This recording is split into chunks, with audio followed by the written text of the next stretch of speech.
Welcome to YouTube's favorite K-pop Korean entertainment show, KPC News, where we cover your weekly updates on everything related to Korea, culture, and society. I'm your host, David Kim. Today we've got another stacked up line for you guys. Without further ado, just to introduce you guys what we are going to be talking about. This is today's table of contents, so please check it out. We have a lot of news, including the biggest news of the week, BTS boycotting the Grammys. It's a special edition. I'm going to be talking about it for a long time. And then we have JYP's Coachella project, AI taking over K-drama, $1,000 IMAX tickets scalping in Seoul, KOSPI's stock market crash, creating crisis and depression. Korean youth switching to the Galaxy Z Fold 8, which is very surprising. You'll get to learn why. Next, we have Han River Pool becoming water bomb festival, but there's a lot of chaos happening at the scene. Last but not least, we're going to be covering Burger King Korea stepping up the game in their morning meals and going to battle McDonald's. Yeah. So, yeah, this is going to be today's news. Hello, everyone in the chat. Apologies for me being very late. My camera was not acting up. Yes, it's acting up again. I don't know why this is happening, but yes, I look very frozen, right? Anyways, yes, my camera has been malfunctioning for the whole 25 minutes so far. I've found a temporary fix. Hopefully it holds on through the entirety of the stream. I'll have to keep on monitoring with whether I get frozen or not. But yes, appreciate all you guys in the chat so far. After this, be sure to check out our Patreon after show. All you have to do is click on the pinned comment in the comment section and you'll be redirected to Patreon. Just sign up as a free member and you'll have access to the stream. Yes, we're going to be talking about the BTS Grammys. It's a boycott special, and we're going to be watching the related viral videos, the mainstream news on Korean news and comments, what people are talking about, Korean music critics and their opinions, and some extended talk and discussions. Let's sit down and chat. Deep dive into this issue. I know you guys have a lot of thoughts about it. Just to say hi to a few folks before we go on. Good morning, Inde Fernan and Jennifer, and I'm Jen Wee. Abel, hello. Don't forget to like and subscribe before we go on. All right, let's begin the show already. Yes. Yeah, it's been so hectic. I haven't even showed you the table of contents, right? So this is going to be the table of contents, and this is the after show. All right, so let's proceed into today's show. As you can see, I am very just unorganized at the moment because of the camera situation. Yes. So, hello everybody. Let's go on since we've passed so much time already. Oh no, the camera is freezing again. Well, I'll have to do this regularly. Yes, I really don't know how to handle this situation, but all right, let's go on. I'll refresh it every 5 minutes if I get frozen. Okay, guys. Now, I'm pretty sure most of you watching already know the main headlines on this. It's been the biggest news of the week. It's been blowing up all over the news on the Korean side and the global side and social media for the past few days.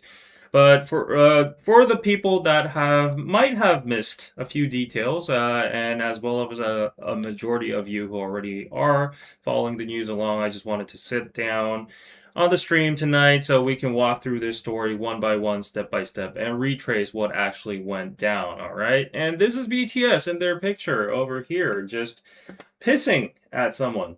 I thought this was a very appropriate picture, right? All right, let's dive in. So, as you all know, from July 29th, all 7 members of BTS posted the exact same message to their personal Instagram stories at the exact same time. And they read, "We decided not to submit our music to the Grammys this year Yes, we decided not to submit our music to the Grammys this year. We hope that music can be heard and loved as music itself rather than being divided by region or language. It was written in Korean and this is a translation of it. I think it's a boss move to actually just write it in Korean when they're addressing it to the Grammys. You can show what kind of message they're trying to deliver to the Grammys, right? Like if you're gonna act like that, if you're gonna come at us like that, we're gonna do it the same way. Yeah, right? So, you got to notice that this wasn't some polished corporate statement issued through Big Hit Music or Hybe, and it was a direct, unified call made by the seven members themselves. Usually, if you know how it works in the K-pop scene, usually the labels handle the PR, the public statements, the announcements, any nature of this kind, right? But it was the members themselves, all seven of them, simultaneously posting it on Instagram. Mad respect for that. They just broke the code and went straight for the Grammys directly from the core, right? And since then, a lot of you might have noticed that things have gone pretty wild behind the scenes. There's actually been some beef between the Grammys and BTS. You can see now on the Grammy site that past BTS Grammy performance clips have mysteriously vanished, poof, off the channels, and the Recording Academy execs started dropping defensive PR statements, and the industry is coming to grips with the historic rejection of what people call the Western gatekeeping, right? Whether you agree to that or not, we'll discuss that in the latter part of this stream. But yes, to get why this is happening, we have to look at where BTS is right now, commercially and contextually. Well, first of all, they are fresh off completing their military service. They're doing their world tour. They made their full group comeback, return with their studio album Arirang, and the album hit number one on Billboard Top. No, the album hit number one on the Billboard 200, and their title song "Swim" was topped at the top 100 for multiple weeks. And industry forecasters were predicting that this was finally their time to sweep the major general field categories, such as the album of the year, song of the year. Army was predicting that. I was predicting that. We were thinking finally, year after the Grammys have just invited them for cloud viewership and just for the good performance videos, right? Now they really deserve something, right? Yeah, and Capiana says, yep, scammies are salty crybabies. I totally agree to that. Almost like they're just throwing a bone to BTS. Exactly.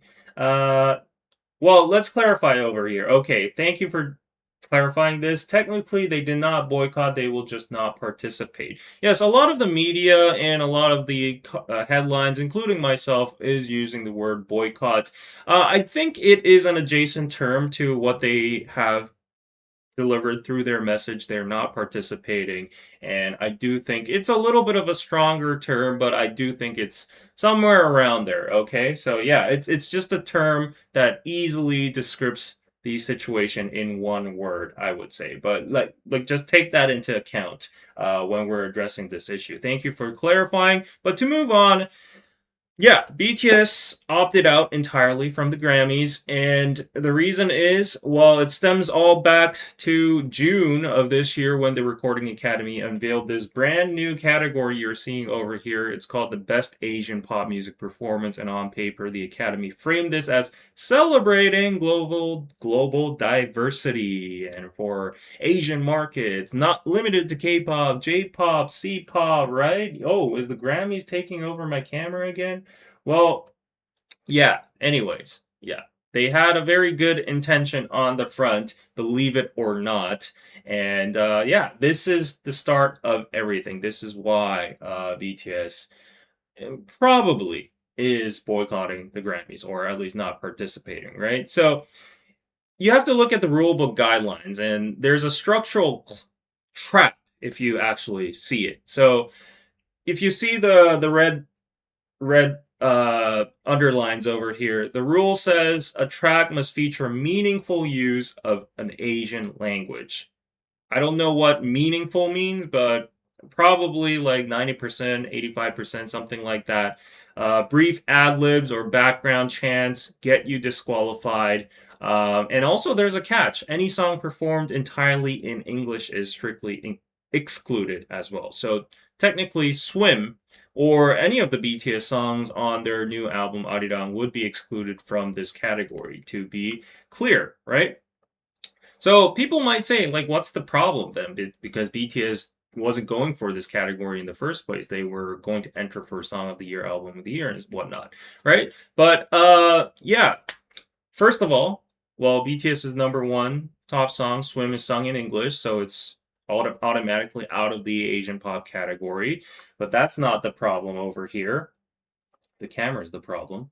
But if we move on, there's a trap.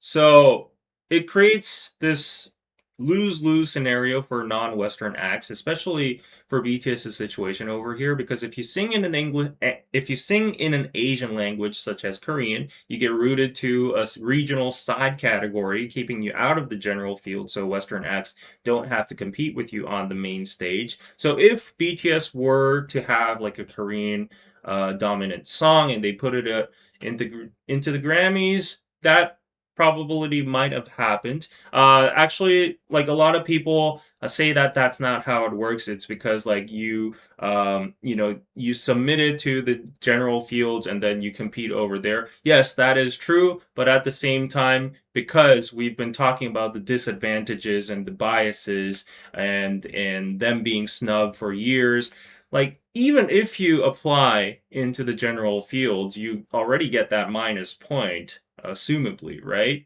So yeah, it's already an uphill battle over here. So we're saying basically they're shoving you into this Asian pop category because like BTS already knows, Big Hit already knows that they've misstubbed like 2 or 3 times. So they're like, let's just go for the easy one or the given one, right? It's hard to call it that because like nobody's entitled to an award, but at a state like BTS, so you know what I'm talking about, right? So yeah, that's how it works. And like if you sing in English like BTS's Arirang or Swim, you're barred from the Asian category. So right now, with these rules, with the institutional biases in the main categories and them not being able to submit with Korean songs, and also them not wanting a sideline, mini league award, it basically leaves them empty handed in no options. Like there's yeah, like it's a lose-lose situation for them, right? If BTS is going to win their first Grammy award ever, it should be a main category award, right? So they're just very, I guess, uncomfortable and they're just not very I think this is very distasteful, and I think BTS found it that way as well too. Thus, following this logic and this trap, they said like, oh, if it's going to be this way, we might as well not submit in the first place. Now this is all just an interpretation from the fans and the music industry, right? So they didn't directly say that. All they said was that Instagram post, but I think it's pretty clear. If we go back to it over here, we decided not to submit our music to the Grammys because we hope that music can be heard and loved as music itself rather than being divided by region or language. That's the main message over here. So, yeah, right? So, if we go on, yeah, so, I mean, it's a very tricky scenario for them and also a lot of K-pop artists because a lot of K-pop acts nowadays come with English core songs. Like ironically, they are standing in front of the Gyeongbok Palace over here, going back and claiming their roots. They already did the Gwanghwamun performance, but because of nowadays the music industry and the global reach and the global influence of K-pop, a lot of K-pop labels, including BTS, try to make music more accessible to the fans without any kind of language barriers, and that's why it has directionally kind of pivoted to the English side where we're at right now, right? So it's not like they don't want to do Korean tracks. A lot of people say, "Oh, why don't you make Korean tracks?" Well, they've been doing that for a decade. You know, this is a new era we're standing in over here, right? So if we go on, a lot of people, including myself and a lot of influencers, a lot of content creators, but a lot of also famous and influential people stood up for BTS's message. And Jung Tae-young, it's this guy who's a very well-known public figure in Korea. He's the vice chairman of Hyundai Card, which just hosts all these kind of festivals and music related things in Korea. If it's like a big artist, it's almost always Hyundai Card. And yeah, he's a very big musical creator, curator, and yeah, he publicly asked the question if isolating Asian musicians into separate category, like that's very questionable, and it feels like putting them in like a pen, a side pen, right? So he's like, this isn't right. And there were other figures as well too that stepped up. The Guardian, AP News, CNN, Forbes all highlighted how industry insiders are viewing this category as like a racial barrier, and some people even said it was a ghettoization of yeah the Grammys, and it is a lot of people criticize the systemic effort here from the Grammys to allegedly protect Western artists or like North American artists. Well, we could say Western artists because, like, artists from the UK, like Ed Sheeran, like Adele, all got awards from the Grammy without them being shoved into UK pop or something like that, right? So, yeah, other than that, like a lot of people, there was a relay, 인증샷 challenge on social media. Artists like Tablo from Epic High, director Maggie Kang from K-pop Demon Hunters, and producer Mike Will Made It stepped up, and they all supported BTS. They all posted, Arirang is better than the Grammys. It's prestigious, and they gave them a clap. And the producer, posted Aliens of BTS. And in the meantime, thank you so much for the gifts, Booty Cream Cheese. And yeah, moving on over here to just see how much BTS has given to the Grammys. I don't think it's an overstatement. If anybody has given someone something, it would be BTS giving the Grammys clout and viewership, because yeah, we got numbers over here in a business perspective. This is hurting the Grammys directly because for years the Academy used BTS for these ratings, inviting them to perform, driving peak viewership, and after all of that, they got snubbed. No trophies. They were just performing there. That's about it. And now their music videos are all gone from the archive, right? It's on Bangtan TV yet. But yeah, fans are also jumping onto this, and they're joining the boycott and they're making a global statement. They're widening the reach of this movement, and Army rallied behind the Arirang track Aliens, pushing it to #1 on iTunes in over 78 countries within hours. Just look at the power Army has. And Aliens is significant because it's a song about navigating the industry as Korean outsiders, and it became an unofficial protest anthem towards the Grammys overnight. And as a matter of fact, it's not only Aliens, Arirang and its other songs are also up charting as we speak right now. So, yeah, the Academy. Oh, every time I mention the Grammys, my camera freezes. But yeah, here we go. The Academy put out a response from the CEO himself, Harvey Mason Jr., put out this statement saying that he was saddened and insisted that the new category was meant to shine a spotlight on Asian artists. Are you guys really watching me, Grammys? Like, yeah. You're jamming my frequency or something? But anyways, but right as he said that, fans noticed that the past BTS Grammy performance videos were deleted and they quietly disappeared. So we really have to question his sincerity behind this note. I mean, he was very all polite and very, publicly,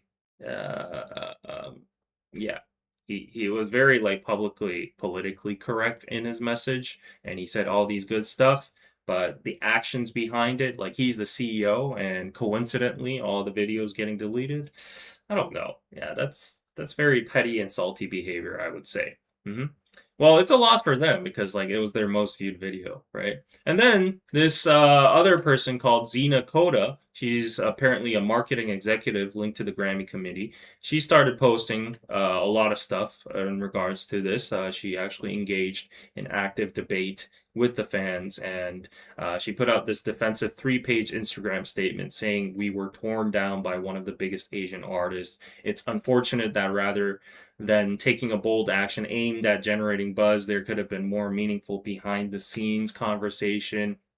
And reading more of it, he says like people don't understand the complications of trying to change, evolve the Grammy categories, what the aim was in general to introduce Asians as a formidable force within the Grammys.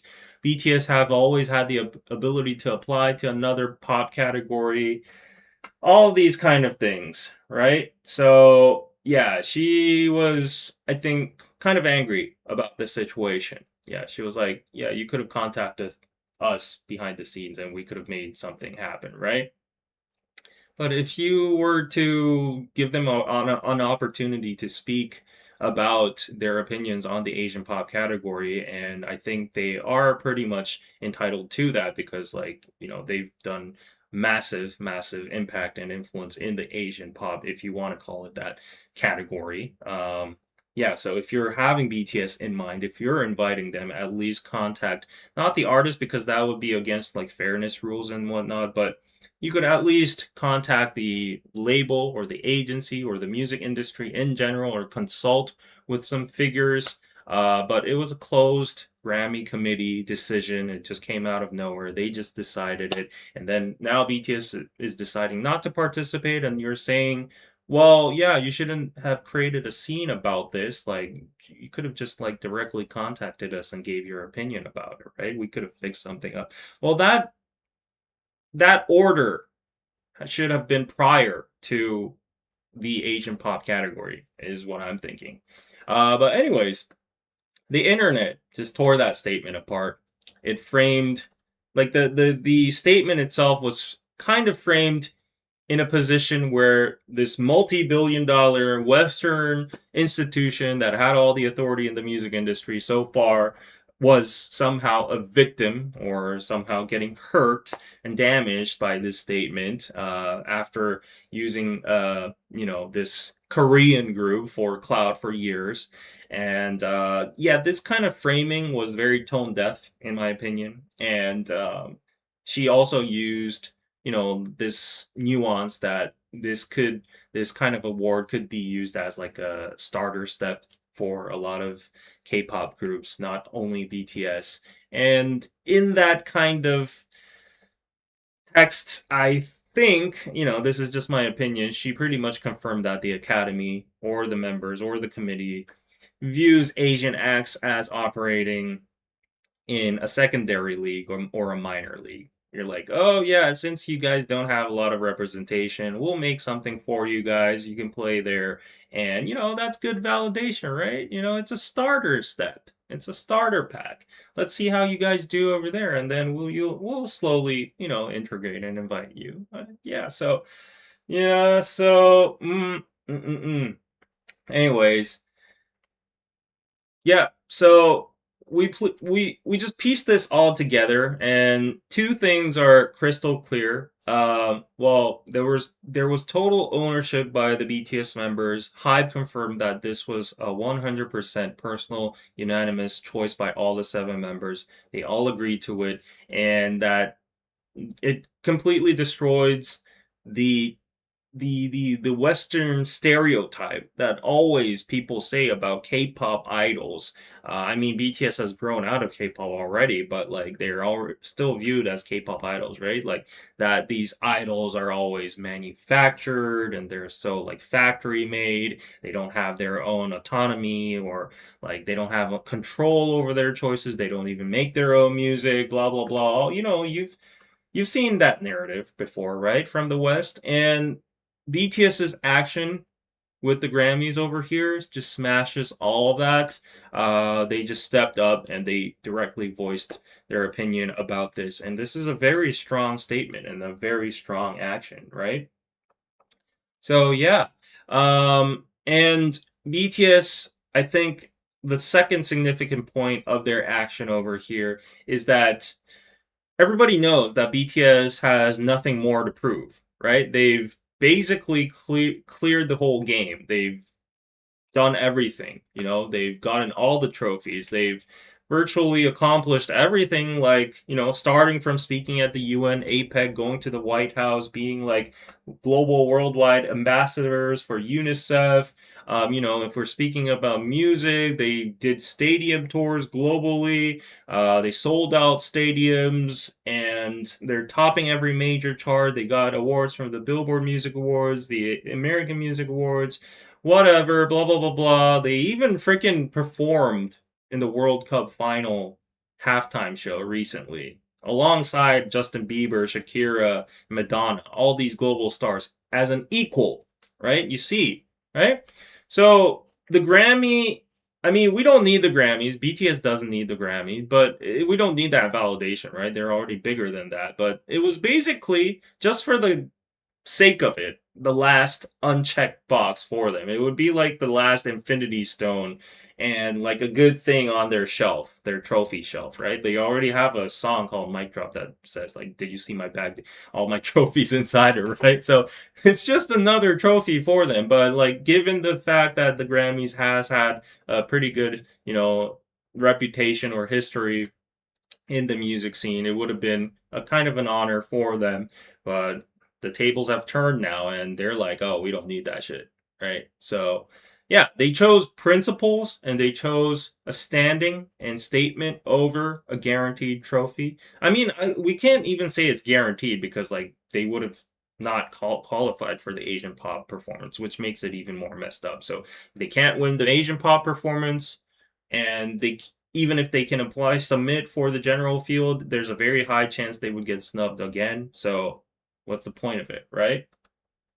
And moving on, a lot of other people in the past have spoken up about this issue. I mean, there are different categories, right? There are different sectors of music, but if we look into the core message itself, people like The Weeknd, Frank Ocean, Kendrick Lamar, Beyonce, everybody has spoken up. And even Eminem said, fuck the Grammys, right? They have all spoken up about the Academy's structural biases. They have been very vocal about like how like certain sectors are called urban, I don't know, music or something like that, right?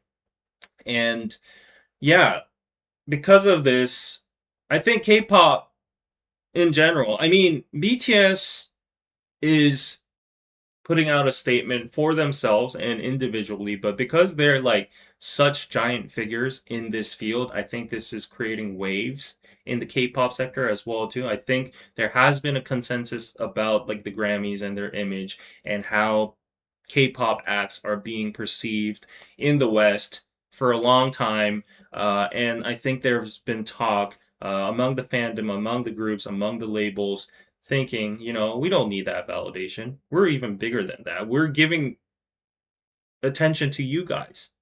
This is what happens when you go to the music festivals. We're freaking headliners. Jenny's a headliner at Lollapalooza right now, Coachella right now, Stray Kids. We got Chorus, everyone. So we're like, why do we need to get validation from you guys? We don't need that. So coincidentally, right after this news bit, we're going to be talking about Phenomenon. It's a new K-pop fan festival and also music festival award show coming in 2027, and it's a unified one with Hybe, YG, SM, JYP, the Big Four, all just consolidating together and making their own award show. So yeah, that's going to be a big one. But anyways, we can see the point is, starting with this, K-pop is slowly shifting away from Hollywood validation or their platforms. So it's going to create a reverse dynamic where, Hollywood or the academies or like the American music scene will actually, I won't say the word beg, but request strongly for the K-pop acts to attend in their platforms and shows because they know without them there's going to be less, very drastically less viewership, sales, and all of that attention, right? And this is not just an exaggeration, and this is not just a bias because we're on a Korean core channel over here. Objectively, if you look at the Western media outlets as well, too, they're pretty based. If you look at Forbes over here, they literally said, as BTS continues smashing records and the Grammys continue to lose relevance, who really needs who? So this is not words coming from a random Korean guy in his room over here. This is coming directly from Forbes and CNN and everything. All these, yeah, media, right? So I don't think we're exaggerating anything over here, right? So just to give you my opinion about this, I mean, I think it was a very sly move from the Grammys in the first place. It was a very corporate move to try to catch two birds with one stone in a very sneaky way. They were trying to get the massive global viewership and attention, social engagement that the Asian acts bring in. They didn't want to lose that, but they wanted to keep their main general field intact as they wanted to be like the trophies safely given to their traditional circle. Some might argue, American only, like US only. But you got to know that there's also Canada and there's Bad Bunny as well too. He's sung in Spanish, right? And yeah, I think they were like in their high horse and they were like, yeah, these Asian acts, they can't like say no to us. But then they miscalculated steeply because BTS just definitely just yeah, just threw them I don't know, the trophy back and said like, "Oh yeah, we don't need your approval. No, thank you." It was basically a no thank you, right? You're not going to give us the minimal respect. We've done a lot for you guys already and you want to side pen us. That's not how you do stuff and that's not respect, mutual respect. So, yeah, no thank you, right? So right. I think the leverage situation is now flipped. The influence and the attention, the relevance is now flipped as well too. BTS is again selling out stadiums. They're the biggest boy band, not boy band now, band in the world. They can do whatever they want. They can chart. They can sell out stadiums and albums, all of that.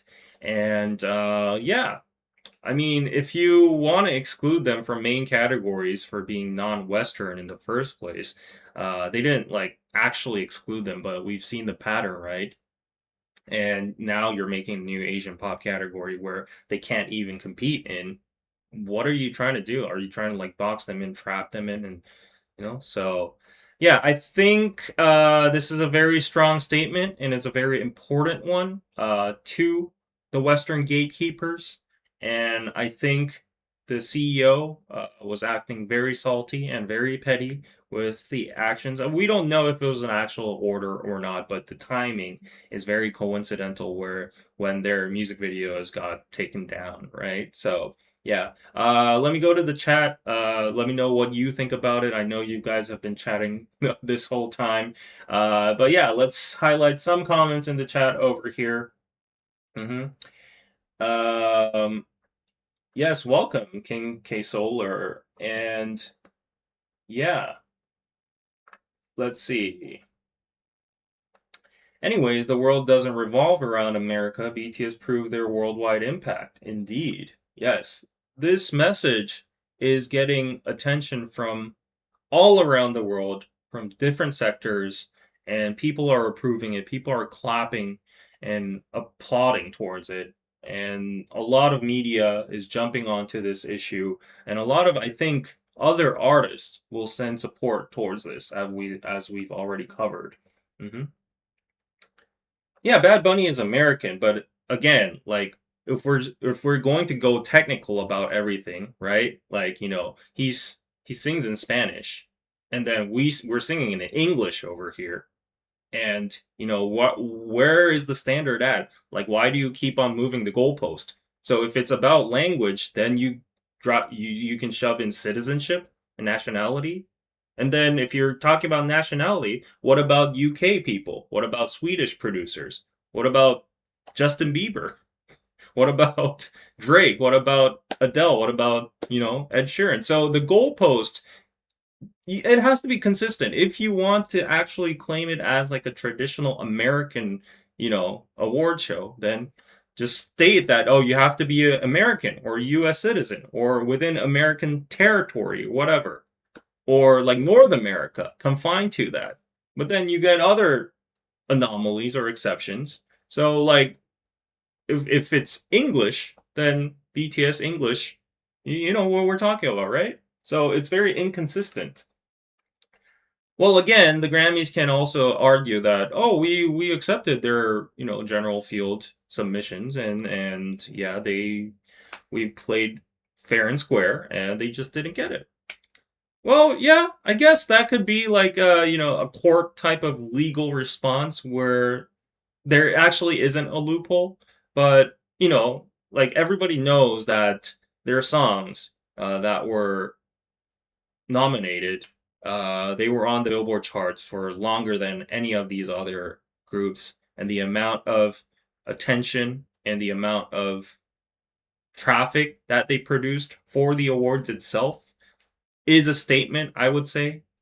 So, yeah, it's just very fishy, and it's just very mm, off-putting. So, a lot of critics maybe from the West that don't agree to this are saying like, oh, BTS isn't entitled to an award anyway, so what are they complaining about? Yeah, they're not complaining about anything, right? So they just decided, oh, we can't prove that you guys are giving us a disadvantage. We just have a hunch, and we've performed for you guys a lot, so we're not going to do that anymore. We got a world tour going on, so like, no, thank you. It's not worth our time. If you aren't calling us for an award, why do we have to go and perform? We're busy people. We're raking in money, and like we're doing global stadium acts. That's a bigger stage than your channel, right? So that's basically what they're saying. Nobody's entitled to anything. But at the same time, the Grammys isn't entitled to BTS's attendance, right? So yeah, it's just that. Hmm. And them for views, respect is all they wanted. Exactly.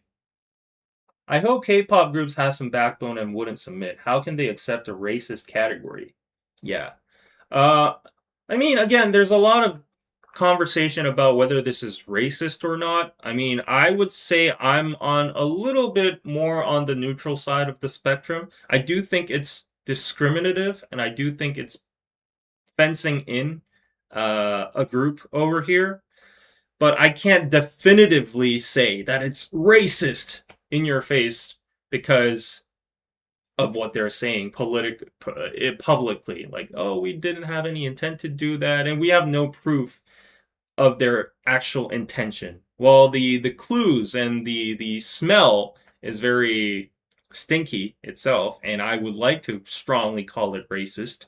But it's like, that meme where that guy is like, with that music, I can't prove it, but I know, like, yeah, this smells like racism, right?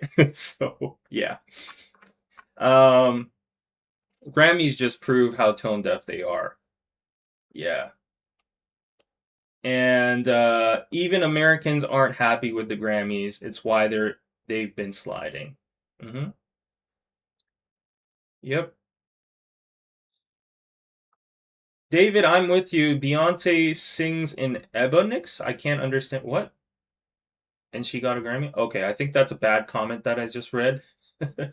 um Forget about the scammies. They don't deserve attention. Puerto Rico is a part of the US. I know, yeah. And he hates America and sings in Spanish. I can see both sides, but if BTS was in multiple categories, they won't win.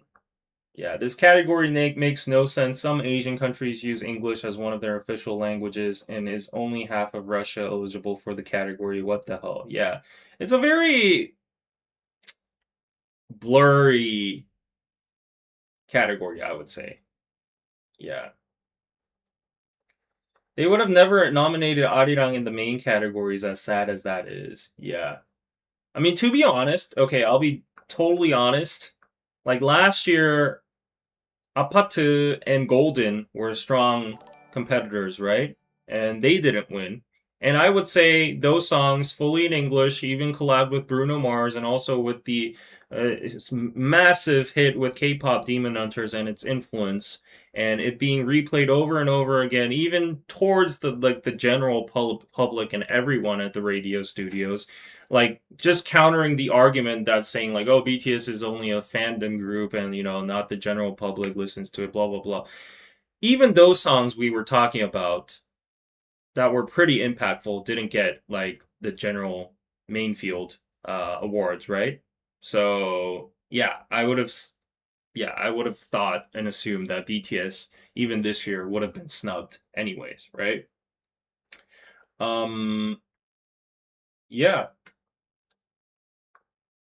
a change might have worked if it had been planned, consulted with others. They just slammed this change through. That exactly, that's my point. What's the name of the category? It's called Best Asian Pop Performance. It's a long ass name. Hmm. Yeah. Uh, okay. It's racist because they didn't do it to the white countries. Hmm. Preferential treatment over there. Thank you, Chris, for the YouTube gift. And please don't lump everyone into the West. Some of us in the West gave warning since it was first mentioned. Yeah, of course. Of course. Of course. Yes. And the Asian award was a bad idea. Do you dislike the idea of a K-pop award, though, if you count it as a genre, as there's hip hop, rock, and dance awards? Yeah, like what is Asian pop in the first place, right? What is, how can you define it? Like, right?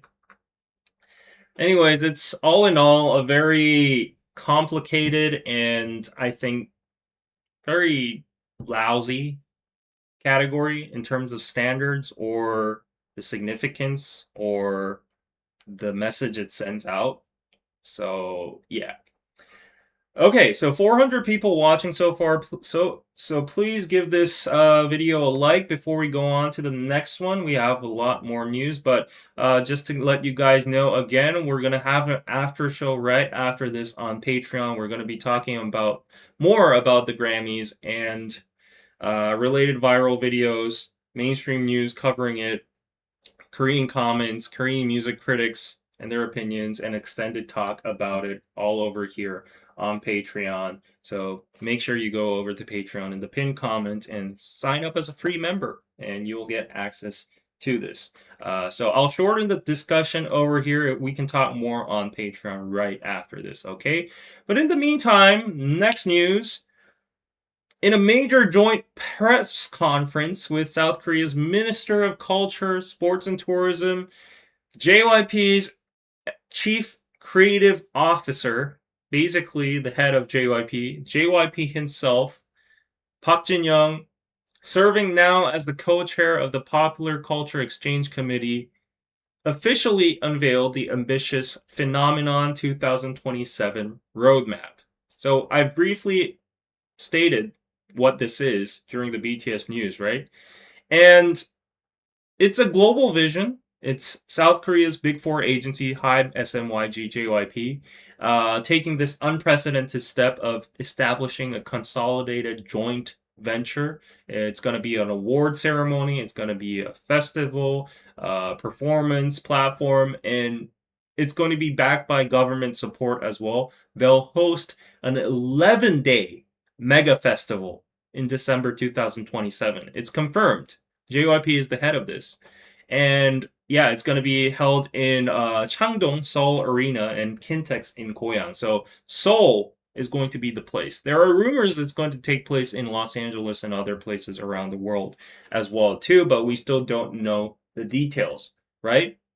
But this event aims to attract 520,000 visitors, including 200,000 foreign tourists, and generate an estimated economic impact of 1 trillion Korean won, which is approximately 750 million US dollars. The flagship event will be the Phenomenon Awards. Phenomenon is obviously fan plus phenomenon together, and it's a global ceremony that flips the script by rewarding fandoms rather than artists, and uses deep data metrics that track global streaming, viral campaigns, social impact. The top 10 global fan bases will be awarded, with artists accepting trophies on their fans' behalf. So basically, if BTS wins, ARMY is going to get the award. If Stray Kids wins, Stays will get the award. If Twice wins, Once are going to get it. Blinks for Blackpink, all that, right? That's how it works. Very unique concept. I really support this because, fans are the backbone of K-pop after all, right? And JYP explicitly addressed the financial strategy, and he said, first and foremost, this is going to make money. I like that. I like money, right? Mobilizing private corporations and global stars without clear commercial return is nearly impossible. That is so true. Look at the Grammys, right? They don't got rep anymore. They don't got validation. BTS has no reason to go there. They can just go on with their world tour. But Phenomenon, they're going to actually make money. Right? So following the 2027 Seoul launch, the committee plans to expand the festival to Los Angeles in May 2028 and build permanent 20,000-seat K-culture centers in key global capitals to firmly establish Korea as a dominant epicenter of live entertainment. And during his opening remarks, I felt bad for JYP here when he was talking about this. He got emotional and addressed his long-standing industry skepticism towards him, recalling how his past attempts to break into the US market was mocked as a foolish obsession. A lot of people called him America obsessed, but now look how the tables have turned right now with the BTS situation, right? We're refusing the Grammys. That's crazy. And he said, when I said I was taking K-pop to America, nobody believed me. People asked why I was trying to make the Wonder Girls suffer, and my heart bled, and they said I had American fever, but America is just the capital of global entertainment. That's a known fact, and bringing our music there was a dream worth chasing. And he says, was. And yeah, he just wanted like more support and through his endeavors, and now he's creating this. So he wants the support from the public and the fandoms and the government and everyone, right? So I think this is a very good thing happening. I hope he gets all the support he can get. He's a great guy, honestly. I think he's the best CEO, and he's the one that should be behind anything like of a production scale like this, with his ethics, with his consistency, with his self-management. Like, look at this dude. He's like 50 right now. He's in a water bomb and fishnets, blue fishnets. And like the mindset he has, like it's spot on. Like it's gonna make money. Without money, like there's no reason for K-pop artists to attend. Like those days are over where you attend like Music Bank or Mama or whatever for validation that nobody needs. The artists are bigger than the awards themselves, right? So I think he's spot on. He really knows. He has insight within the K-pop industry. And yeah, you just have to give him some credit, right? And yeah, I really feel bad for him again because like in the late 2000s he got ripped apart because everyone was saying like he was obsessed with the US and he failed ultimately with the Wonder Girls, and they called it a reckless project, and a lot of people cringed at him trying to like actually put like nobody on like late night shows and whatnot. But all of those endeavors and all those attempts led up to what we have right now, right? Like BTS is the biggest act in the whole scene, but also we got Stray Kids, we got Twice, we got NMIX, we got ITZY, all from JYP. And without those trial and errors, I don't think JYP, the company, and him himself would be where he's at right now. So yeah, failure is the mother of success, and I really respect his grit, right? And his vision was true. Like everyone, he was actually a visionary if you think about it. Who would have thought that like the US would be inviting Korean K-pop acts here and there, right? Like we got Lollapalooza right now ongoing. We got Coachella. We got all these late night shows. We got the Billboard Music Awards, American Music, everything, radio shows, right? So what he saw was a clear vision, and he was just too early, or maybe he was a little like less prepared, but it all just happened as he planned. And his maybe best friend back then and his co-partner Bang PD made that happen. So I'm pretty sure he's happy about that, right? Hmm. So yes, again, I think phenomenon. I think this festival is a great idea. I think it's going to boost the status of K-pop worldwide. I think more and more fans are going to come to Korea. It's great for our country's economy. Um, yeah. One thing I do want to point out is like usually during these fan-made or like fan-centric award ceremonies, there's a lot of like streaming battles and there's a lot of voting battles and like purchasing bulk albums and all that kind of stuff. I really wish they could like kind of downsize on that. I don't know what the metrics would be. There would probably be a committee here as well too. There would probably be proportions of like, committee-based voting, like fan-based voting, like indicators like streamings or sales, blah blah blah. There'll probably be portions. That's how they usually do it, but I really hope they downsize on like the fan spending activities because it always just burns out the fans, right? So, yeah. And he's got to be very careful because like he's been upfront about monetizing this and making a commercial. So the price setting or like the merch or like the venues or I don't know, like the logistics of it. It's if it's going to be as massive as he said, there has to be a lot of the utmost care in those kind of sectors regarding money because nowadays I relate with fans because concert prices are just soaring, merch prices are soaring.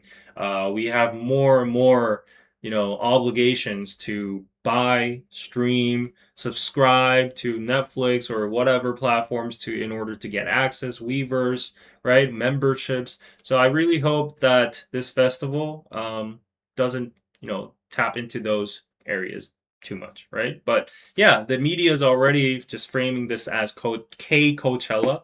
I really hope it gets that much reputation. I don't know if it's going to be a success or not, but hopefully, fingers crossed, right?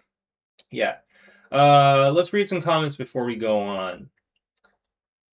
David, do you think other artists will follow in BTS and not submitting to the scammies? Um, I don't know. To be honest, if I was a rookie group, why not? And I do think Hive is going to submit their other groups as well too. Like for instance, there could be Islet, there could be Cortus, there could be Le Seraphim. Hive definitely did say publicly that this is BTS's decision and doesn't mean that other Hive and multi-label members are not eligible or nor it is not a company-wide stance, right? So with them saying that, I think it's pretty strong evidence to see that the other groups are going to apply for the category. Yeah, and yes, purchasing bulk albums is dumb. I know. Yeah, please don't have like special Willy Wonka tickets in the album so that you can do a high touch or a fan exclusive event at this phenomenon. Like, yeah.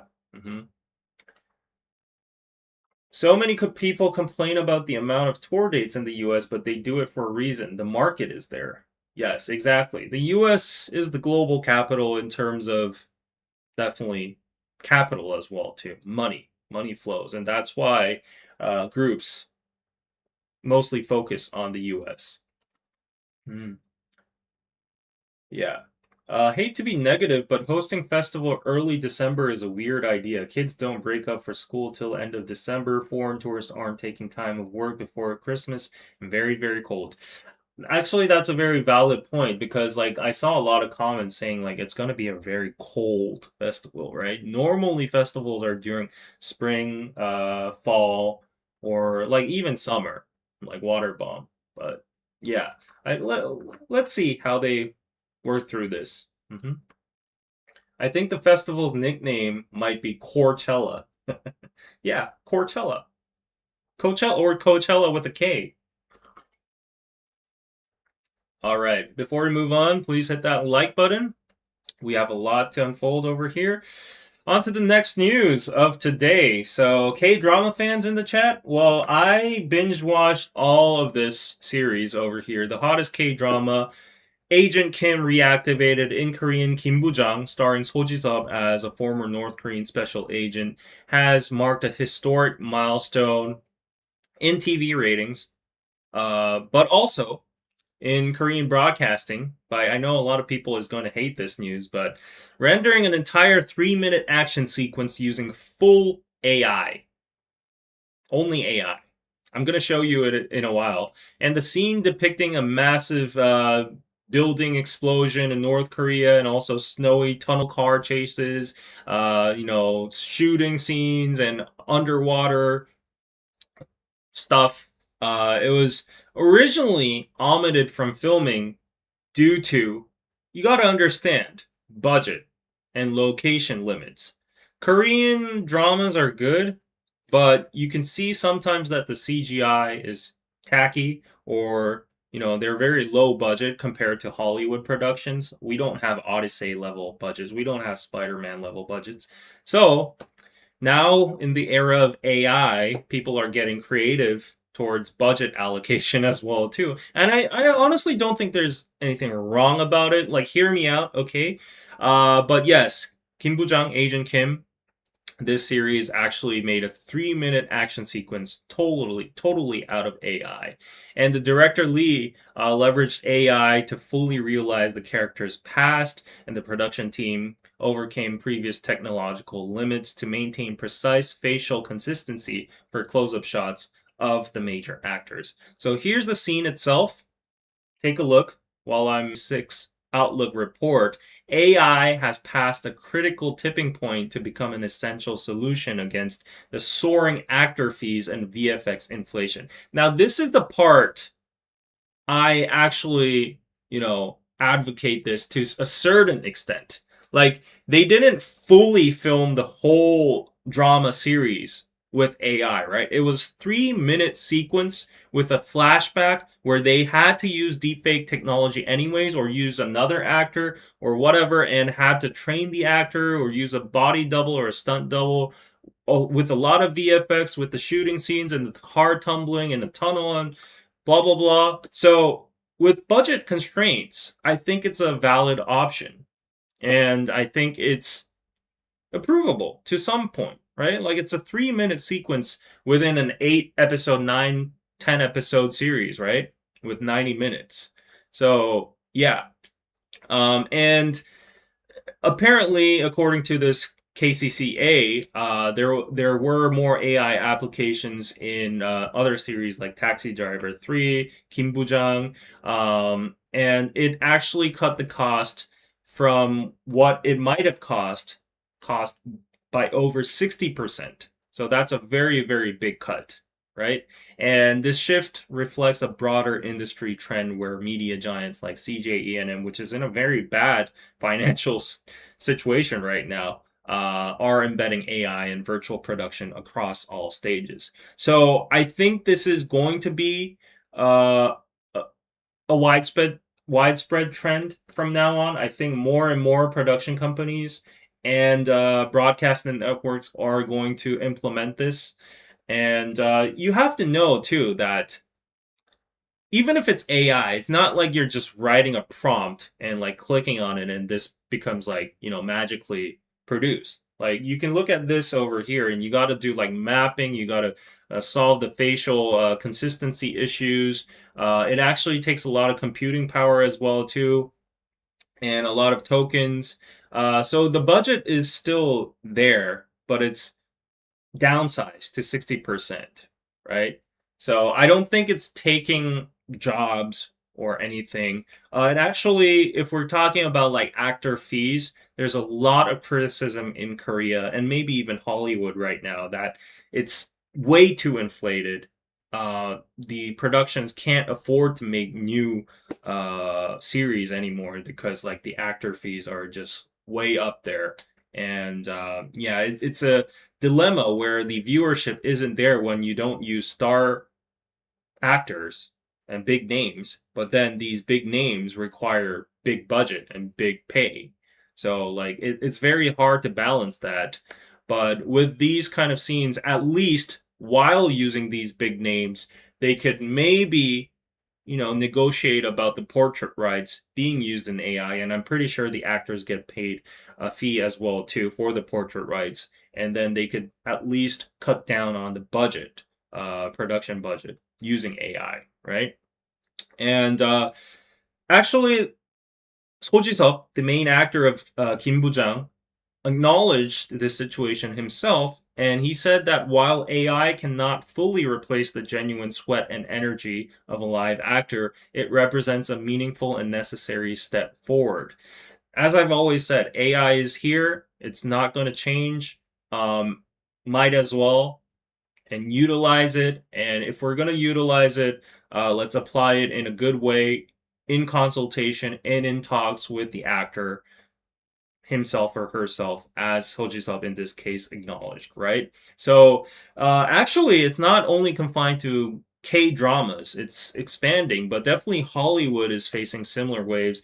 I do think there's a little bit more backlash and resistance from the Hollywood sector. We saw a lot of like script writers going on strike because of this a few years ago. I think some of them are still on strike. Haven't been following up on it, but yeah, it's reigniting debates over AI, Top but actresses like Park apparently Ji-yeon, there Chung are Eun-hee, and fully Song Joong-ki AI started off with nude scenes. generated I heard actors. that Won Young There's a didn't want to person, act. an Do you AI think we'll person see him called in nude Tilly scenes Norwood soon? taking lead roles in feature films. And yeah, this is her. We'll check it out over here. And in the meantime, thank you for the super chat, Broccoli. Top actresses like Park Ji-young, Chun Woo and Chun Jong-so started off with nude scenes. I've heard that Won Young and Jennie want to act. Do you think they'll get? Come on, let's not send inappropriate super chats, okay? Don't make me sweat. And just to answer your question, because I appreciate the $10, thank you so much. I do not think ever that Won Young and Jennie will do nude scenes. Well, maybe like some revealing scenes for Jenny because like she's already been very like outspoken and expressive with her body in festivals and her own music video filming. So, but not entire nude scenes. No, that will not happen to K-pop idols whatsoever, right? But yeah, going back, apparently this is the AI actor called Tilly Norwood, and you can check her out over here. Obviously she looks AI, but in some scenes, again with squinty eyes, some people might not notice that she's not AI. Like I think, the older generation nowadays is having a problem distinguishing whether, certain videos are AI or not. And it's getting better and better. And I think we've already overcame the uncanny valley problem. And at this rate, give it a couple years, and we'll have totally natural AI footages and acting from these AI actors or deepfake technology being implemented into the scene. So yeah, I think there's a high risk definitely, but yeah, there's definitely a lot of strikes going on as you can see over here. But more and more of these kind of actors are going to be utilized. And as a matter of fact, kind of irrelevant in our uh, in our world, But there's another world here, a big world called China. And you know what? China is doubling down on AI actors. Uh, the actors are actively selling their portrait rights, and they're actually saying it's even better for them because they don't have to rehearse, they don't have to do the lines, they don't have to act, they don't have to do the stunt scenes. They're just sitting there and getting the fees, the payments. So a lot of actors, a lot of established actors, some of them in China reportedly are preferring this movement. And that might be the case for some Hollywood actors as well too. Like I doubt this will ever happen, but I'm just giving this example because he's the most extreme actor out there. Tom Cruise, for example, he does all his stunts, right? But what if there's something so dangerous that even Tom Cruise cannot do? Like, well, he goes on motorbikes off of cliffs and like he flies on air carriers and stuff, but he you know, he holds his breath underwater for minutes. I don't know how more dangerous it can be, but like, what if there's like this ultimate scene that he just cannot handle because of his age or because of his physical limits? Like that 10-second clip might be wisely utilized, implemented via AI, right? So, yeah. Anyways, this is a new movement in K-pop, no, K-dramas, and it's spreading to Hollywood. I think K-dramas have a little less backlash, and yeah, and I don't think the actors are that vocal about this. So I think we're gonna see more and more scenes in AI, and it's here to stay. So, like it or not. Let's see one of your opinions over here. Um, let's see. Okay. I don't want an AI movie. No, thank you. Yeah, again, nobody's going to make a fully generated AI movie. That being said, there was a fully AI generated movie that was in the Cannes Film Festival this year, and the Cannes actually didn't like it getting that much attention from what I heard. Yes. So we're already seeing the start of it. Hmm. But you know what? Adjacent to this topic, I've heard from a lot of producers, my friends in the drama scene or the Korean broadcasting scene, um, that AI is being used in so many different manners to save budget because these broadcasting networks, they're falling because they don't have the traditional, advertisement money flowing into their streams because it's all going to like social media or short form or other kind of platforms. Thus, they don't have that much budget, and a lot of them are just maintaining their revenue through government subsidiaries or just taxpayer money. And for instance, my friend, who is a producer for a show that does like horror stories or very obscure stories, that fortune telling kind of person comes out, and you have like actors in the background dressed up as ghosts, or they have to reenact that, and they have to make those stages. They have to have like dry ice for the fog, and they have to like dim lit, abandoned hospitals and mental hospitals, and they have to put like candles or like dim lights, like blinkering lights, and all those kind of things. It's all props. It's all money, and nowadays they're using all those scenes with AI. The people already know that it's AI, but they don't have any kind of allergic effect towards it because they know it's going to be a recreated scene in the first place. And even the recreated scenes using those actors and the props look very fake and very tacky. So they're actually saying that the public's actually saying the AI generated scenes actually accurately depict what the intention is better than a recreated scene with human hands. So it's a very controversial and ironic situation right now. Yeah. Uh, dude, she looks completely real to me. The first movie to come out done completely with this level of AI quality, it's going to be crazy. Yeah, it's crazy. Mhm. The cost cutting is only going to benefit the corporations, but not the creatives and employees that are losing jobs because of this. Aside from it being ugly, no, thank you.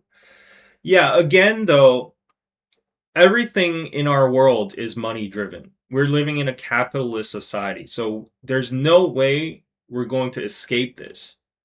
So I'm always saying, like, it's going to be the survival of the fittest.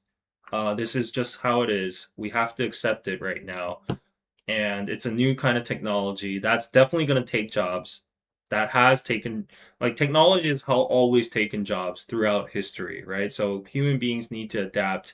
So rather than having the mindset that we should boycott it or destroy it, I think people need to, like, patch themselves up and get to know how to use AI better and attach it to their existing skill sets. Unless that happens, a lot of people are just going to be left out and actually become jobless. So, as human beings, I think we need to just adapt to this, and that's just how it is. It's the bitter truth, right? As much as I'm a creative person and I've already lost a big portion of my other freelance job, and I'm salty about it, one side of me is like, it's just how it's going to be. Like, I'm powerless about this situation. So now I'm educating myself about AI and how to use it, how to use AI agents, you know. So, right. Yeah, I know there's going to be backlash, and I know a lot of people are not going to stand behind this, but at the end of the day, there will be the difference between people who want to adapt, who try to adapt, who utilize AI versus people who choose to stay behind. And there's not going to be anybody protecting these people. So it's a choice at the end of the day. So yeah. Okay, going on to the next one. Actually, before we move on to the next story over here, check out last week's live stream over here where we covered Hope and New Jeans and BTS World Cup. And so far, if you find the KPC news entertaining and helpful, please drop a like and subscribe. Literally takes 1 second and helps the channel grow, drives more people in. And also, don't forget to turn your notification bells on. The time is always set as 7 a.m. Sunday KST, but if you put your notification bells on, you can get the alarms and not miss the live streams, right?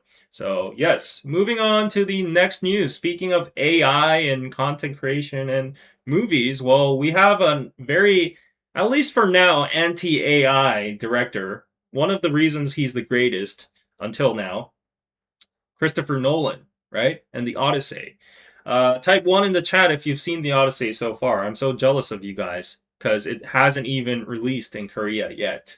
Well, Christopher Nolan's blockbuster film Odyssey, shot entirely on IMAX cameras, has ignited an unprecedented ticket scalping frenzy at CGV Yongsan IMAX, aka Yongamek, and the premiere 1.43 to 1 aspect ratio venue is Yongamek. And it's the only place in Korea. It's the only place in Seoul that has that. So pre-sales crashed the CGV servers, and automated macro bots snapped up choice seats. And the tickets for IMAX is usually like $20, but it shot up to $100 on secondary markets. So 5x. Because, like, you've seen all those memes and all those pictures online saying, "Oh, this is how Nolan intended it to be," right? This is the difference. You can see on the screen over here, IMAX versus, just Dolby Cinema versus 25 millimeters and everything. So it's very different. It's a very different viewing experience, apparently. And people have been just saying over and over, you got to see this in IMAX. So, yeah, I heard that in the US there was a scalping problem as well, too. But in Korea, Recently, the government passed strict laws hitting sports and concert scalpers with up to 50x fines, and online movie ticket scalping remains completely unregulated due to a legal loophole. So, this is just happening. It's very active, and the Ministry of Culture, Sports, and Tourism acknowledged the problem, but an anti scalping amendment to the Film Industry Promotion Act remains stuck in the National Assembly. So right now, we can't do anything about this. So I've actually checked the CGV app over the weekend because I myself wanted to watch the Odyssey in IMAX, and I'm not that diligent enough to get like pre-sale tickets, right? But yeah, I wasn't surprised because like this 650 seat theater was all full. Yeah, without exception, without like even the front seat was full. Like I don't know how people are gonna watch it, but yeah, it was fully booked up till like 1 week. I think the tickets are going to be released this week as well too for the next upcoming week. So maybe I might challenge myself with that one, but I am not gonna watch this for $100. I think I would have a better chance to get cancel tickets because like I live right next to Yongamek, and that's because that's why I can go there. I can just drive my car for 5 minutes and reach it in the middle of the night at 2 a.m., 3 a.m. So I have a good shot in maybe getting a cancel ticket for someone who got sick or who has an emergency that can't attend, right? So yeah, I'm gonna test my luck over there, but. This situation over here, as you can see, is crazy. It shot up to $90, $100, and yeah, you can see the comparison between the regular screen and the IMAX screen. So apparently, there are titans that appear in the film, and if you see it with the normal screen, not the IMAX one, the titans don't look as big. That's what people been saying on the internet. So yeah, I, I I mean, even in 2026, I really doubt that the app developers don't have like they probably have the technology to filter out bots and scalpers and macro bots, right? But I guess it takes a lot of money to actually develop those kind of things, and these things don't happen that often. Like it's because it's Christopher Nolan, and it's because it's the Odyssey, and it's because it's like meant to be watched in IMAX. That's why this is happening. Xenia, thank you so much for the gifts.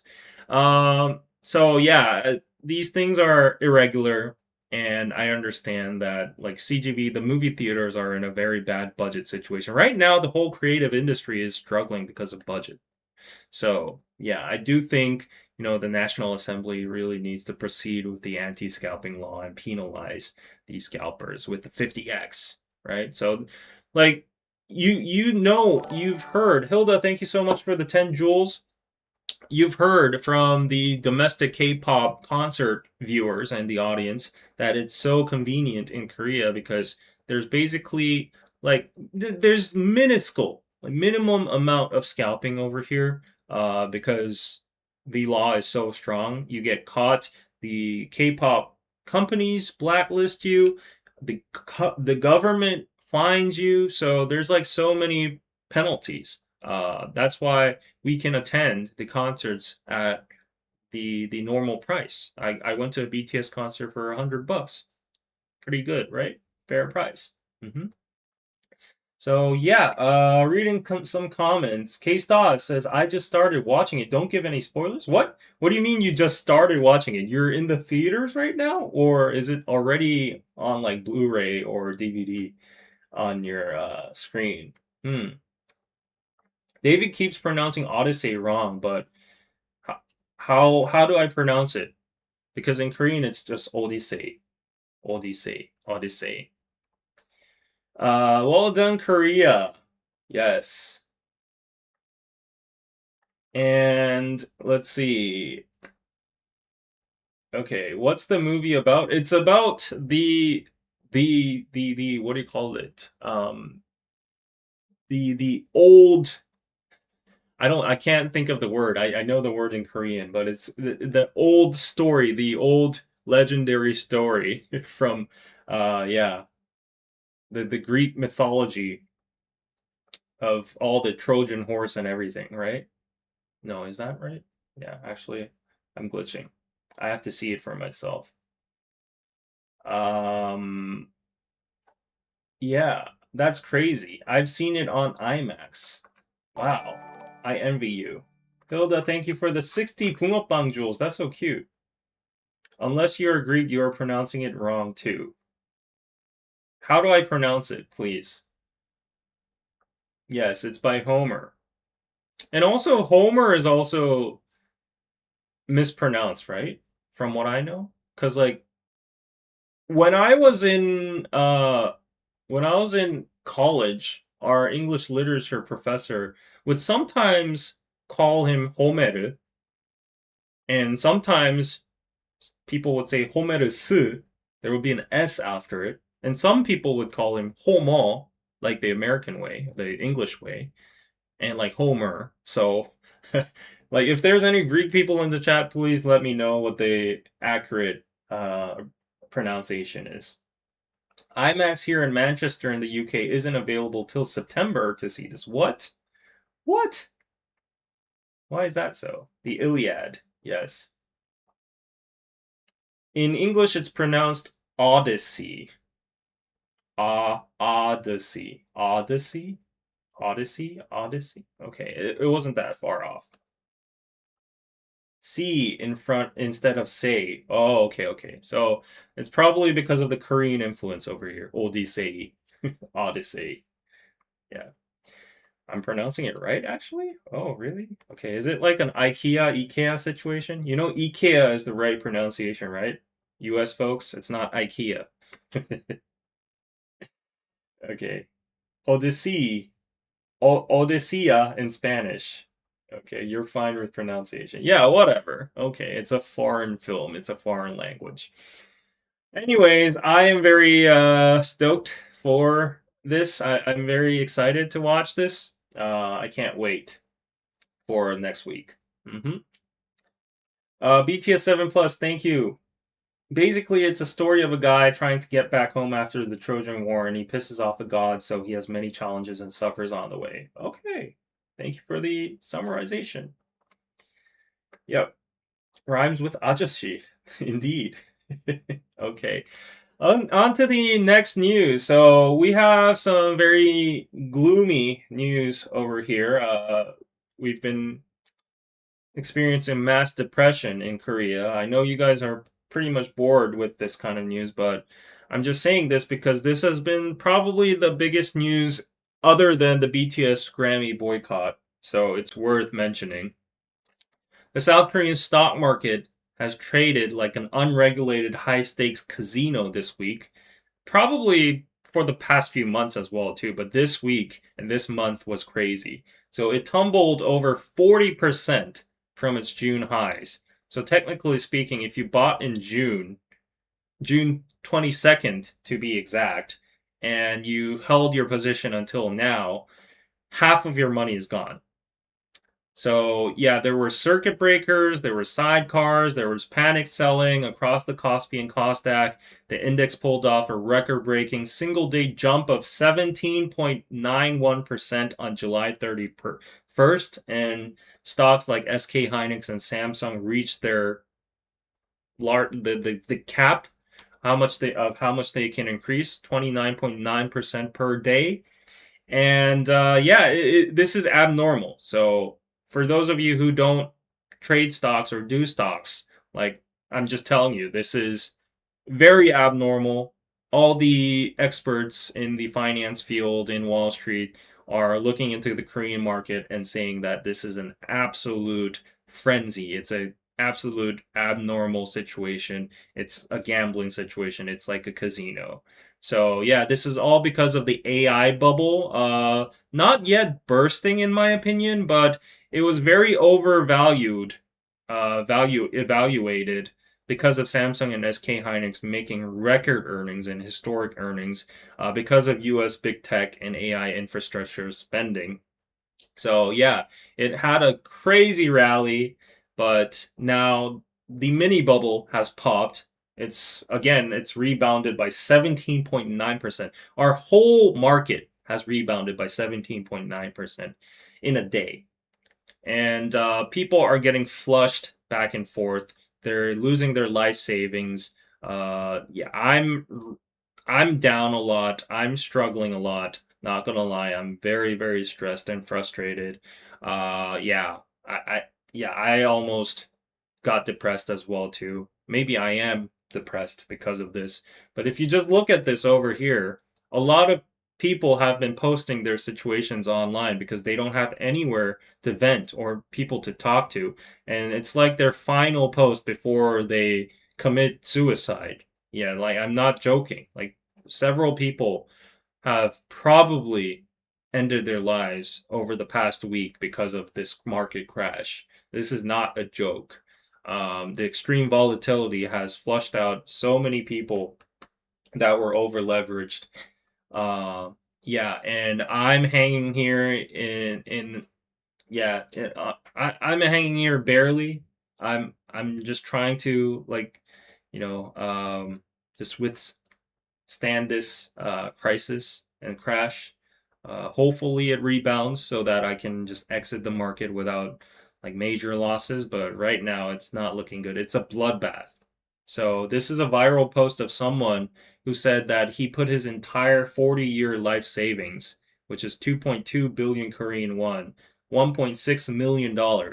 So this person stacked some money up for 40 years, right? He had a good run and he probably a good career or maybe a business, but he put it all in on SK Hynix 2x leverage, and yeah, it crashed, and it's at minus 80% right now. So yeah, right now Korean medical professionals are saying, psychiatrists are saying that there's a stock market depression. It's like an epidemic spreading in Korean society.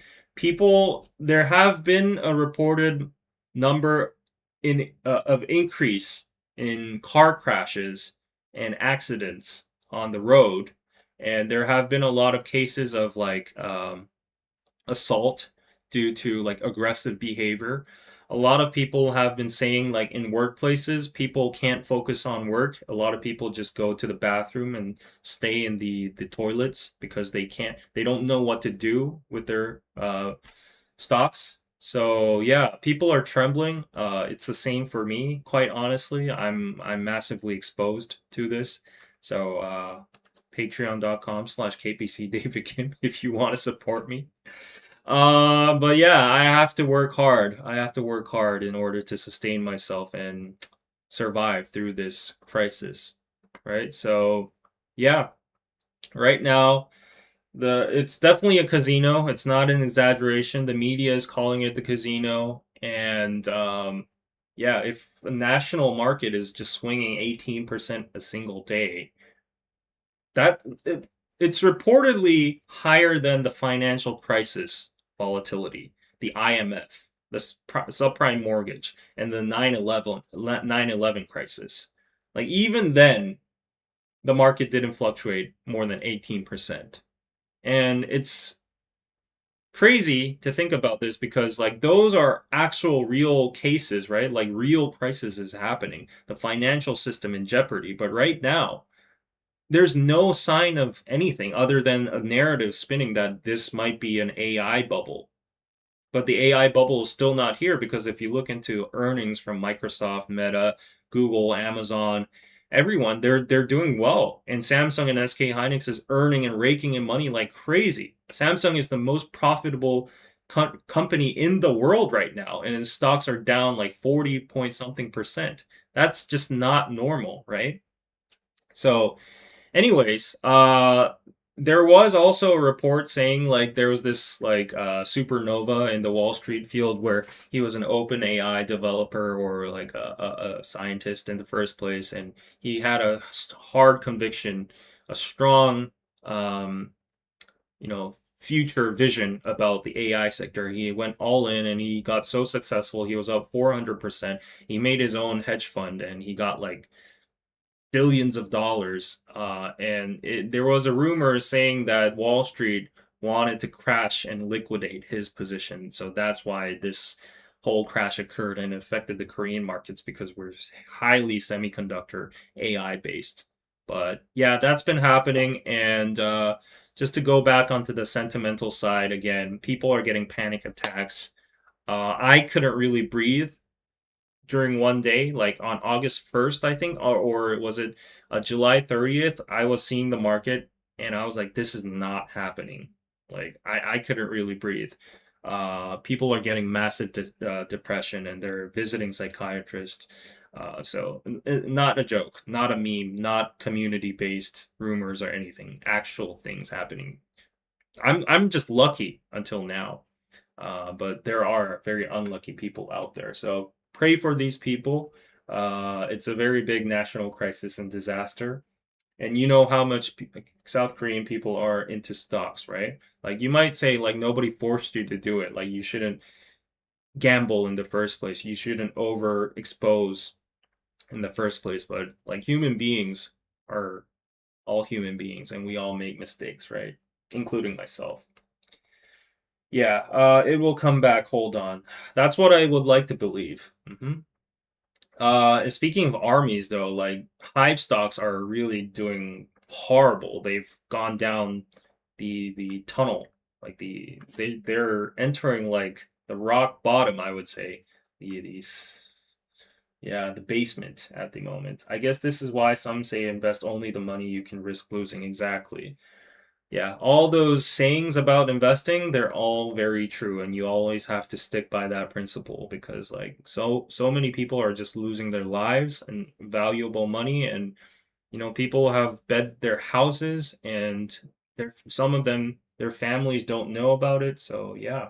hmm I'm so sorry, David. This makes me so sad for you and all involved. Yeah, but it was my decision. Nobody forced me to do it, so I have to take responsibility of it. But in the meantime, I'm going to work hard to, try to get a silver lining out of this, right? This is so sad. Hang in there, David. Yeah. Yep. But just to lighten the mood, speaking of Samsung, next news.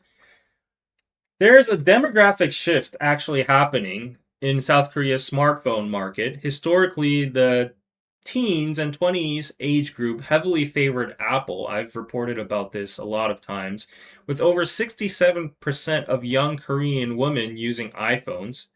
However, pre orders from Samsung's newly launched Galaxy Z8 series revealed that over 50% of the buyers were aged from teens to up to 30s. That's a very big change over here. You can look at the picture over here and it looks like eyelids oney, right? But yeah, the standout winner is the redesigned Galaxy Z Fold 8, which adopted a wider passport style aspect ratio. And there's a lot of jokes going on online saying that this was how Christopher Nolan intended. Uh, so, like, if you buy this Galaxy Z Fold 8, you'll be able to watch the Odyssey, Odyssey in its intended ratio. And yeah, it's great for short form viewing when closed, when it's like flipped, and it's great for ebook and tablet viewing when opened as well, YouTube as well too. And recent campus polls show that Samsung overtook Apple in perceived innovation by 62%, as young consumers increasingly view iPhones as iterative updates, while foldable form factors offer instant social flair. So basically, Samsung's doing it first. iPhone is copying it. Some say that iPhone masters the technology that's out there and makes it more, convenient and better. I kind of agree to that to some extent, but if you're talking about innovativeness, innovation itself, I would say iPhone is always like the the follower, right? And they're always kind of late, but they just perfect the technology. And the reason that a lot of people prefer iPhone is that the ecosystem is so strong with the Mac, with the iPads, the what do you call it? The iWatches, the Apple Watches, and the phones and the iClouds and everything, iTunes. So yeah, but I think this new Galaxy Z Fold 8 is actually very sexy. I've already seen it and tried it at a retail shop right next to my home, and there's a line for people that want to try it. It's the exact size of a passport if you fold it. So it's very compact. But to be very honest, just to prove that I'm not backed by Samsung or sponsored by it, please sponsor me if you can. I would love to because I'm in massive loss in your stock. But yeah, to be very honest, like you'll see for yourself if you actually get a grip of it. But if you grab it, like it's not that much of a comfortable grip. Even if I have like bigger hands than uh, most of the people out there, because like I'm 180 centimeters tall. I'm a guy, right? I have pretty big hands, but once I hold my phone, once I hold the Z Fold, it's not as compact. It's some like this is my Z Flip over here, and it just like fits right in my pocket. So I really love it, and it has a big screen, so I like it. But the Z Fold 8 is like it's kind of like longer, so it doesn't really fit in one hand. So I was like, and when it's like folded like this, you have to hold it like this, right? And it's bigger, it's longer than this, so you can't really hold it. So yeah, besides that, I think the design and the utility and everything is pretty good. It's top notch. The technology is top notch. Speaking of notches, like there's no notch, and also like you can't really see the what do you call it, the folding point. So yeah, it's a strong recommendation. Like you should check it out at least once, because the ratio and everything is very aesthetic. hmm Everything Apple does is just old news on Android. That's true. Yeah. hmm Fold phones are trending, I think. Yeah, and I can definitely see why, because like I used to use an iPhone Pro Max or whatever because of the big screen, and I liked it as is, but whenever I put it in my pocket, it felt like I was carrying this big equipment. Whereas when I'm using this, it just like slips right into my pocket and I feel like I barely have anything. So it's very compact. So foldable phones are the future. We're going back, right? And the sound is incredible, really? Oh, wow. I want a Samsung just for the camera and the zoom. Anyone can sponsor me. Please sponsor me too. Love Samsung, right? Yeah. But amazing fact. The Samsung smartphone sector this year is in deficit. Like they're not earning that much money right now. Um, and they only compose what do you call it? What, why am I frozen again? They're only 1% of all of Samsung's earnings this year. 99% is semiconductors. So you can see how big the AI boom is at the moment. Samsung selling all these phones and it's only 1% of their profit. That's crazy. Yeah. I'm still saving to upgrade to the Samsung Galaxy S26 Ultras. If you're a concert goer, that is the phone to get because the zoom there is crazy. hmm Yeah. Okay, so it's a good thing. It's a good thing that the MZ and the Gen Alpha is preferring Samsung because like that stigma of like being an ajushi using a Samsung phone is now gone. It's flushed out. So like I don't have to be seen as an ajushi anymore using this. Actually, I'm being seen as trendy using this. So iPhone no longer equates to trendy and hip. It's the new Galaxy Z Fold. So get Samsung phones, guys. Support Korea. The Galaxy isn't cool era is over. Yeah, so we have a few news remaining. In the meantime, please hit that like button. But just to let you guys know, if you like more news and content during the week, please sign up as a free Patreon member to get access to free newsletters and podcasts. As you can see over here, you can literally just click sign up with Google or WhatsApp or whatever, and you're all set. It only takes like 10 seconds And yeah, you can get these new newsletters. I talked about the stock market. I talked about international dating. I talked about mini skirts and revealing clothes in Korea. This week I talked about samgyetang because it was Pongnal, our traditional food. I talked more about Korean cultural stuff and personal aspects on podcasts, exclusive podcasts on Patreon. So please consider signing up. It's free for members.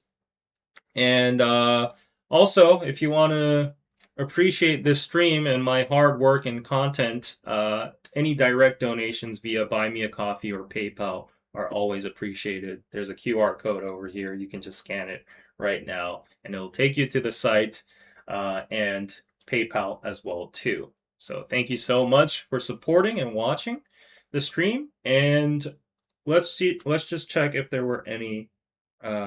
Oh, wow, Kelly, thank you so much for the giant PayPal donation. Thank you so much. Really, really appreciate it. 감사합니다. 감사합니다.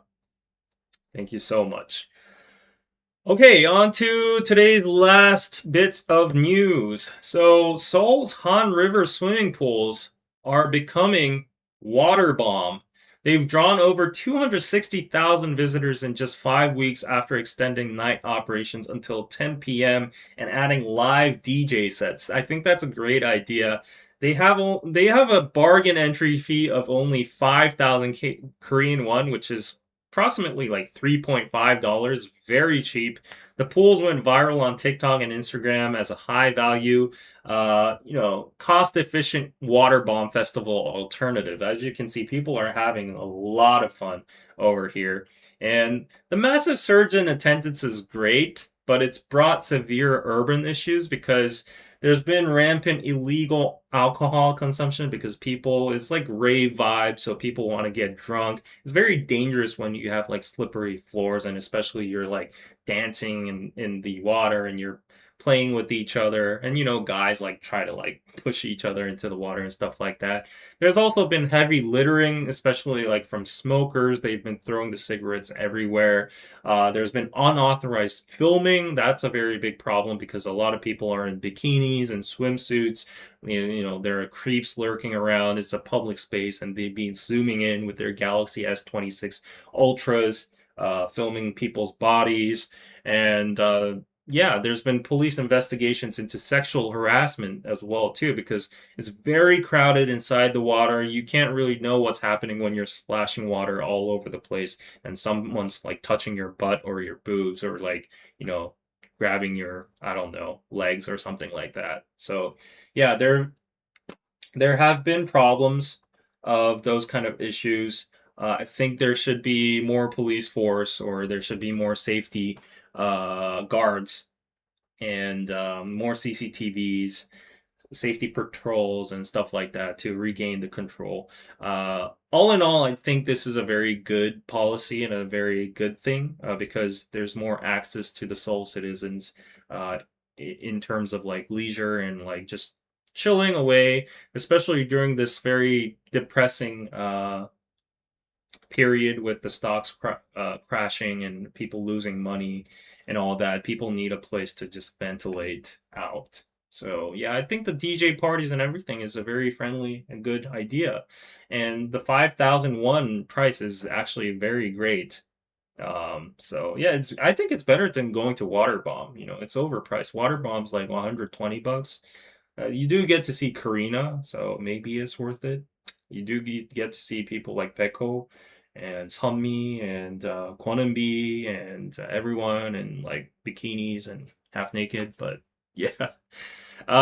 So yeah, I mean, I think it's a good place for families as well too. Like you can take your kids because the water is very shallow. During the daytime, it's mostly families, but during the nighttime when the DJs arrive, it becomes very lively with the 20s and 30s, right? So yeah, if you want to check it out, if you happen to be in Seoul, drop by. It's only like 3 point something dollars, right? So great place to actually swim.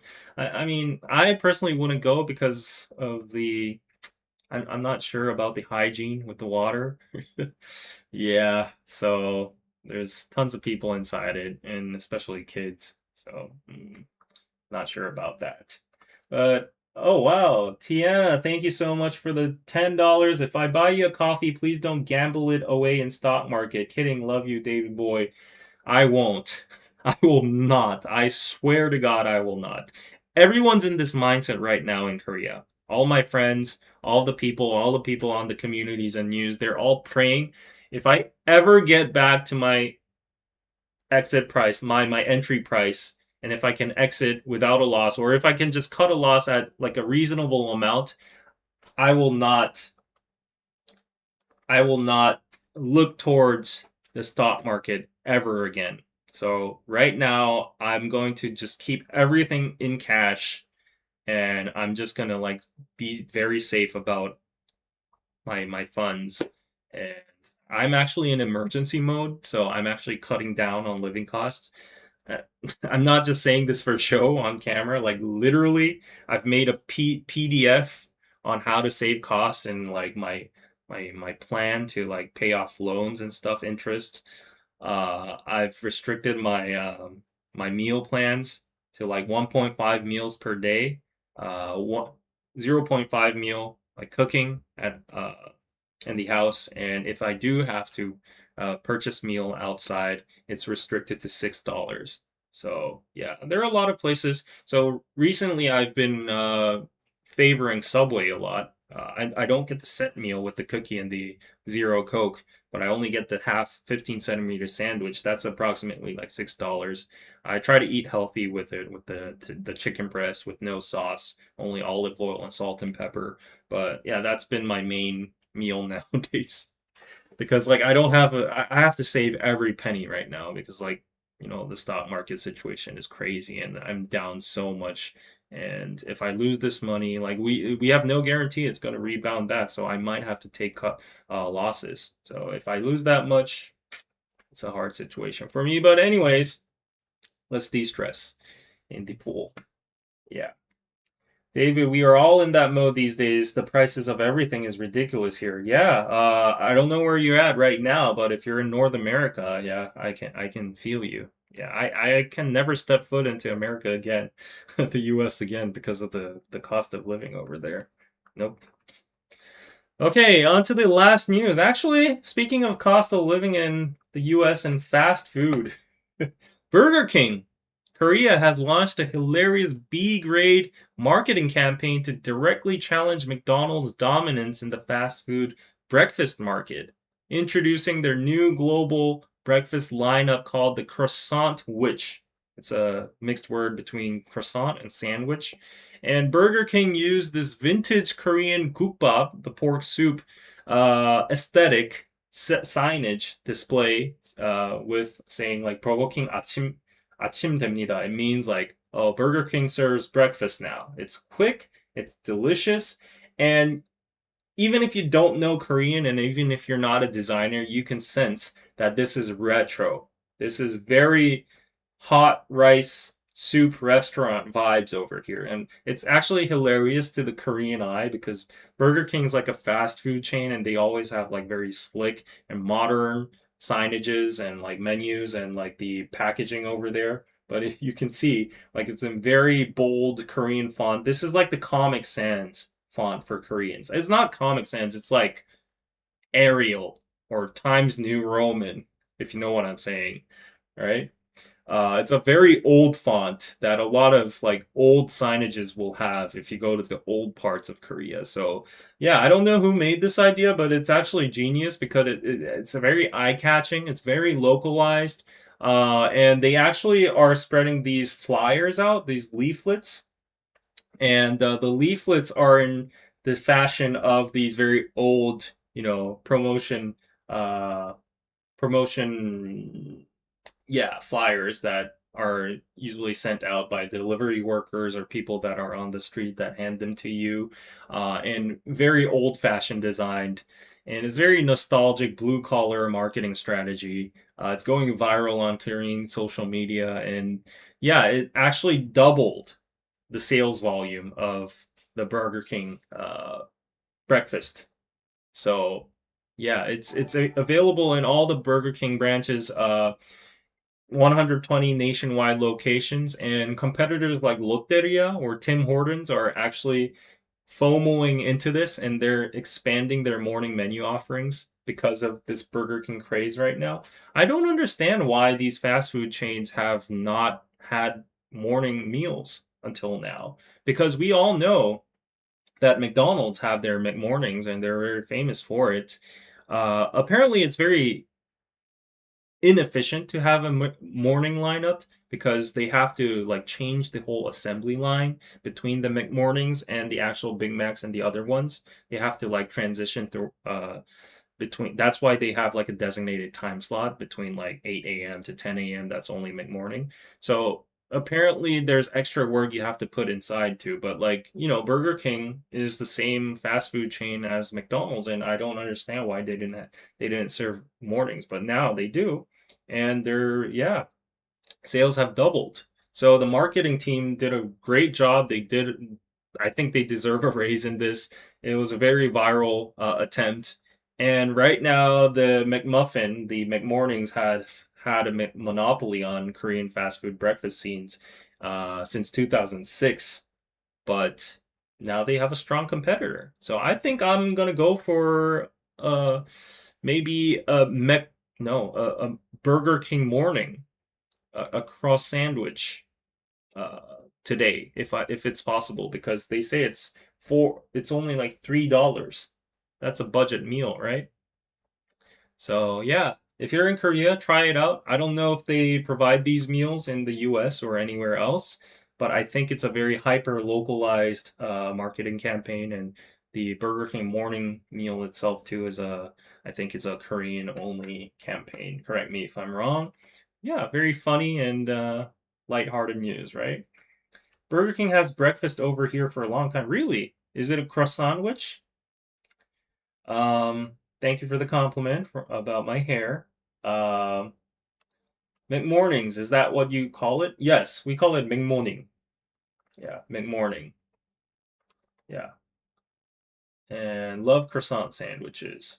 Burger King must be much healthier than in America. I don't know about that. Pretty much similar. We do use Korean ingredients, though.